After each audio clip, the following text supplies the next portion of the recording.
My wonderfully dynamic Sagittarius. To save some time, I already shuffled the cards and laid them out. I'm using a Celtic 10 card spread that allowed me to look at past, present, and future influences for the week. And as always, I'll be teaching the tarot through each card so you not only receive your message, but you start to build your own intuitive relationship with the cards, because that's what this channel is all about, using tarot for our betterment and our benefit. And your benefit this week comes, my Sagittarius. Let it fly. Let your sunshine out. Let your heart out. Let your spirit out. Let your identity and your intelligence out. Even your creative energy, you might as well throw in that little stew. Okay? It's all about you this week, and it's all about allowing your light to shine. And the only bummer to this party is the way that you're thinking about things.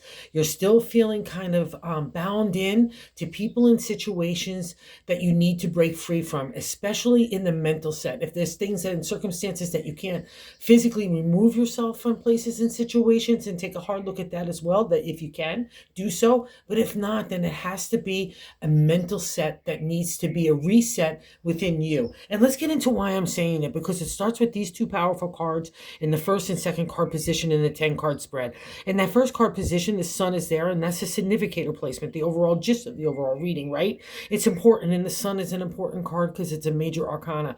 And when we have a major arcana card appear, we're having a life lesson. There are only 22 of them in the 78 card deck. So when we have these kind of appearances, we have a real reflection, a time of deep introspective, of really connecting what the message is about what God in the universe is telling us through this card. And this one's a really easy one. All you need to do is shine. Divine order, the spotlight of God in the universe is shining on you. When we talk about like selling ourselves, putting ourselves out there in a razzmatazzy way, or our ideas, everything gravitates to the sun, right? Men, women, children, even plants. So you have that extra glow about you. So wherever you want to apply it and let your kind of heart shine out, that's a beautiful indicator of the vibe that you could grab this week. And it's going to lift you up, and you're going to feel closer to that divine order. That's the role of the sun. It also, to me, it appears after a really dark time of where we're trying to strive for emotional, spiritual, and even material maturity, understanding all those different dynamics that are at play in our lives, and kind of trying to balance them all out in a really good intention and good heart. And there's a reward for that, my Sag friends. You're the healer in tarot and in the zodiac, and these kinds of life lessons that you've been through, it's been shaping you in that way. So good job here. And I think why the sun is also too having such a hard time emerging in you is the crossing card. And then I'm going to hop around a little bit, the 10th card placement. Okay, so let's get to the crossing card, what's kind of blocking that manifestation in conflict with the sun. And it's the 8 of Swords. And the 8 is of refresh, rejuvenation, or restart in the area of our thoughts, intelligence, our identity to the ancient tarot, giving voice to that identity and intelligence. And I guarantee up to this point, there's been a lot of strategy and analytical thinking in the journey of the Swords. That's a reflection of the 8, right? But it doesn't really feel like a refresh at all. We feel instead of looping around and starting again, we're just looping around, looping around, looping around. We can feel powerless. We can feel fearful, anxiety, insecurity gets really heightened in when we encounter the 8. But the thing about the 8, remember, there are thoughts. That's the thing about the Swords.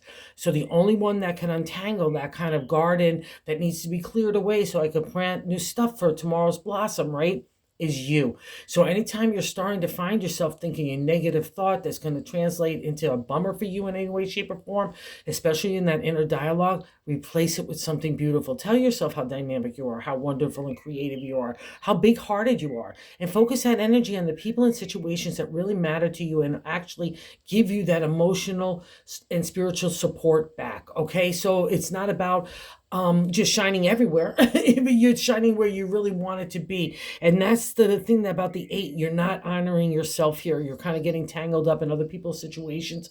And I'll also say this about the Swords journey, especially for the ancient tarot with regards to identity. It's breaking those archetypical or stereotypical ways that we have to be with family, friends, and society. Even work would fall into that, where we're trying like gumbo, we're bending over backwards for everyone else, but the only thing that's getting tangled here is you. And that's a reflection of the 8. So we need to untangle that. And I think part of it is due into the 10th card, the outcome card. The Star is another major arcana card. It's a big deal to me in tarot.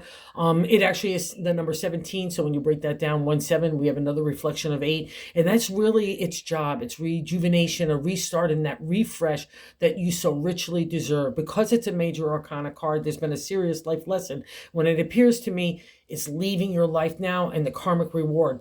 That's the star to me. It's probably the toughest card in all the tarot deck because it literally brings you to your knees.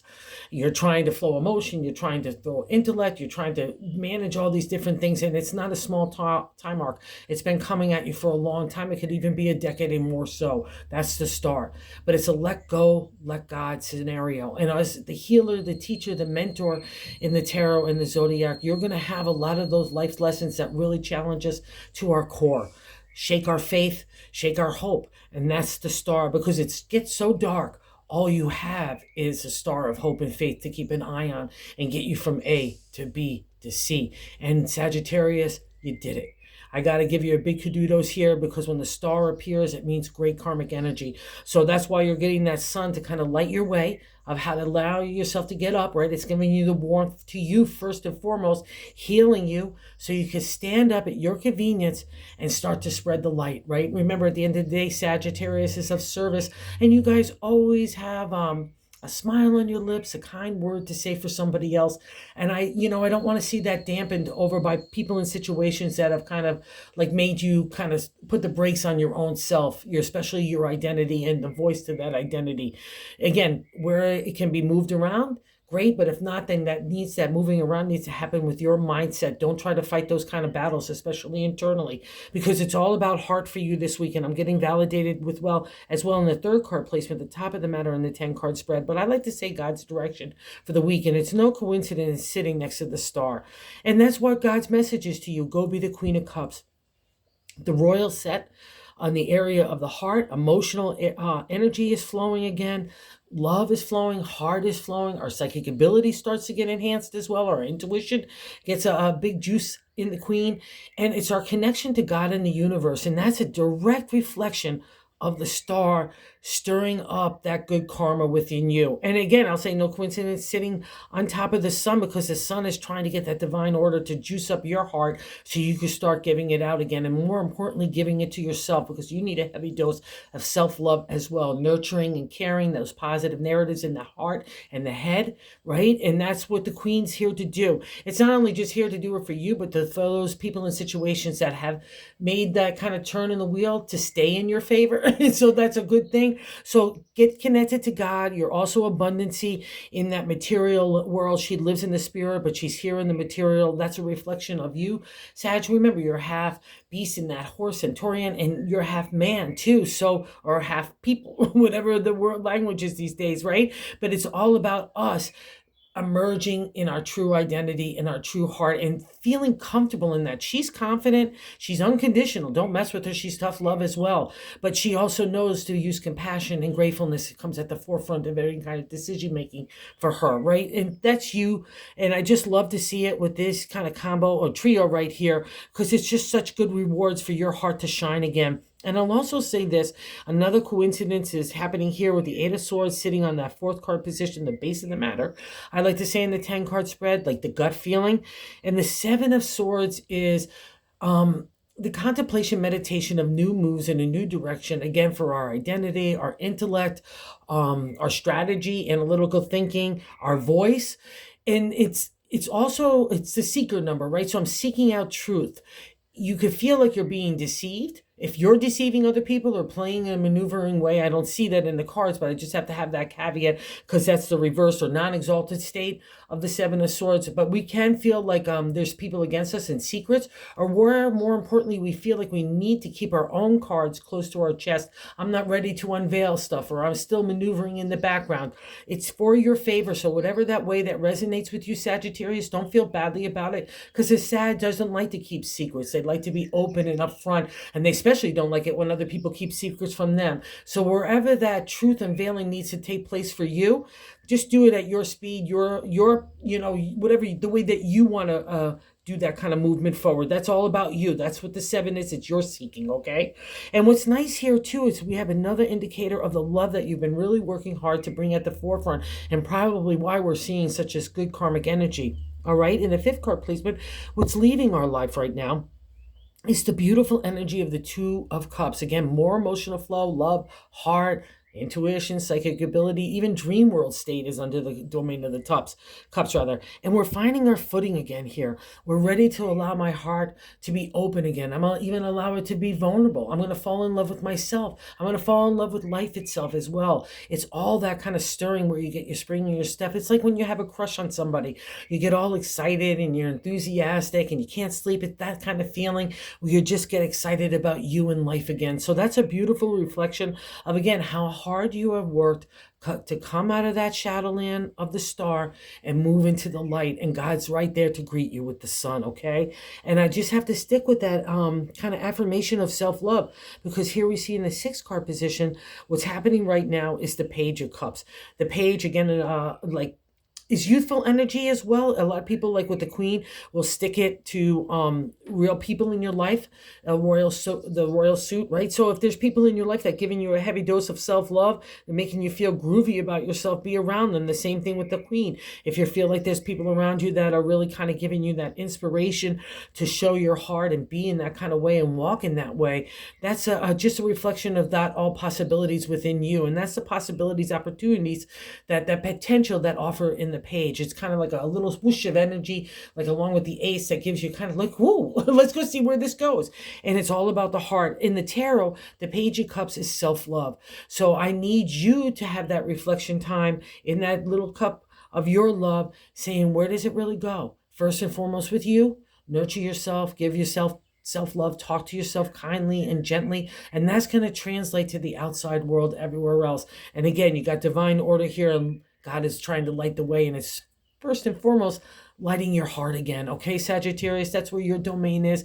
You thrive and you're magical when you let that happen. So let's not anything or anyone kill that bummer in you, because you're about that inner confidence. That's a reflection of the Page, right? We start with self-love, we get self-esteem, and then the self-confidence comes, and then we're kicking it everywhere else, okay? So that gets combined again, like the spirit with the heart. And then we might as well throw the intellect in there, or trying a great ambition and desire to make wishes come true. And that's all your domain as well, Sagittarius. You have that spiritual, magical power. So believe. And I do believe you do believe it, right? So in the 7th card placement is the way that we're feeling about ourselves. It's a direct extension of the 1st card placement, the Sun. And the Ace of Swords, wow, I love this. It's like you coming forth with your identity, your intellect, and saying, da, da, da, da, here I come. Dig me, don't dig me, but I dig myself. And that's paramount for Sagittarius, and that's where that flame gets ignited, that's where that intellect gets ignited, and that's where that creativity, like stardust, gets to start, like magic out there, right? You get to spread it, and it's all about who you are, and you should be really proud of yourself here, even though the Ace starts like the journey of the swords here, in this case of the suits, right? And again, our intellect, our intelligence, our identity, our thoughts, the way we want to communicate it.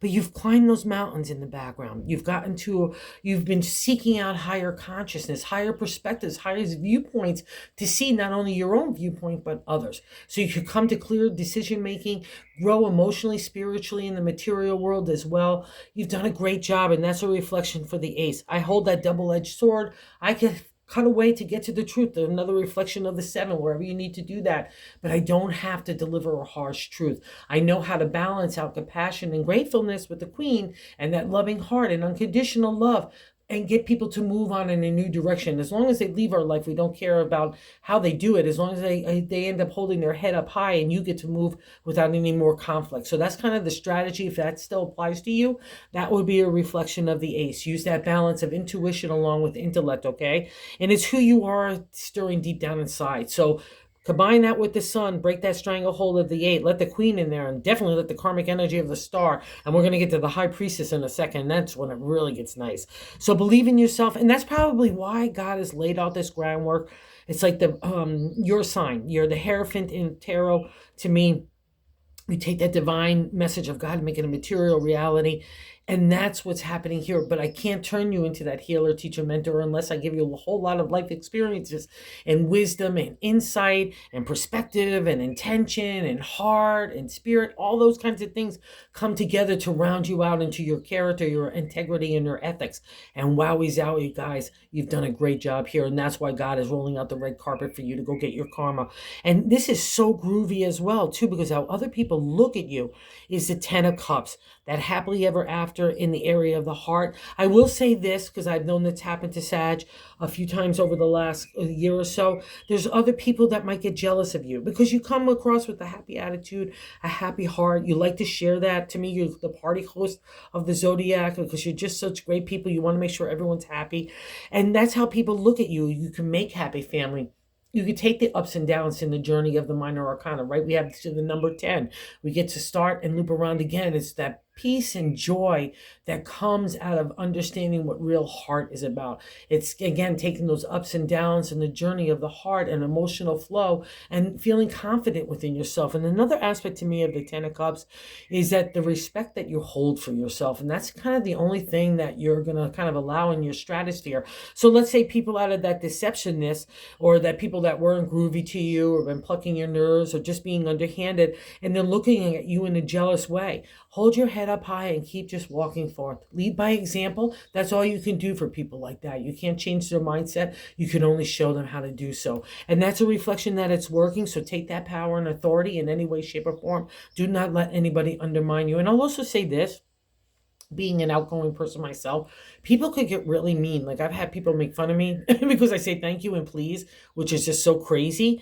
But this kind of like dynamic where insecure or anxiety or fearful people trying to undermine because you are happy, and they see that as self-confidence, that's really a big, powerful kind of light, right? And that's probably why God's shining on you. So don't let anyone bum you out for your good heart or your good intentions. Let that shine, maneuver in the way that you need to, but at the same time, do you, okay? Because that's what this whole reading is about.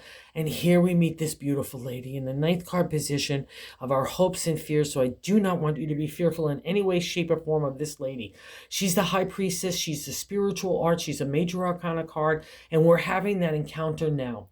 It's all the hard work, like looking at tarot, reading tarot, or astrology, or Reiki, or meditation, whatever the thing is that you're trying to reach for God in a different kind of way that's regarded as traditional, right? That's the high priestess. She wants to work with you on your intuition. She wants to work with you on your dream state, your spirit and enhancement, to kind of take away the veil and connect with anyone that you want to on the other side, as long as it's done with good heart and good intention. And again, good God's light, right? That's the high priestess. See the black and white floor and the black and white columns? That represents, again, the reflection of the swords. We could come to balanced decision making with our heart and our head, our intuition with our intellect, right? That's all about that. She comes out of that kind of cave, like, because she's been working on emotional, spiritual, and even how to work in the material world to become mature. That's the whole thing about tarot. The life lessons are here to make us that in that to maturity. And then minor kind of helps us navigate each day on how to, to become out the best of ourselves, and then to be the best in society and get us to that higher state. And you've done this, and that's why these rewards are coming up. And the high priest is a manifestation of you, Sagittarius. I love it. So dig into it. Do not be fearful. Like, if you want to explore more spiritual arts, do so. Or if you have tarot cards, start pulling them out. Or let's say you're a tarot reader and you want to take the next step, or whatever that domain, or Reiki master, so on. Don't be fearful, because the high priestess is here right by your side to guide you. And the same with the star. She'll give you the big rewards. You've already been through the tough stuff. I'm not saying stupid stuff doesn't happen, but the really tough stuff of the star, and I know you know what I'm talking about, is over. And now we're going to go step in the light. We're going to get the karmic reward. And here's the bonus card. Let's fly. Let's fly. Let's fly, Sagittarius. When you start to get a headwind about you, woo, off you go. And that's the Page of Wands. It's the page of the creative. Our imagination, inspiration get ignited into a material idea that we start to take forth. And the page is that first stirring of that kind of like, ooh, I've got all that potential and opportunity, just like the Page of Cups here. Oh, wow, that's so funny. The page is that self-love that will give that oxygen to that spark within you and your ideas. And this, guys, will make sure that it turns into a little bonfire in you and offer off to the races. And when a Sag gets like that, I said, It's magical. So go be magical this week. Go stand in the sunlight, my friends. You deserve it. It's so welcome. And more importantly, you so deserve it. You worked so hard to get here. Go enjoy it. Don't let anyone undermine you. So thank you for visiting the channel. Thank you for everyone that watches. And thank you for everyone who subscribed. It means so much to me. And if you haven't subscribed, and if you enjoy the content, we're trying to grow the channel. I guess that's how the YouTube algorithm works, because we're trying to spread the good news of tarot. So thank you again. Have a great week, you guys. You got it.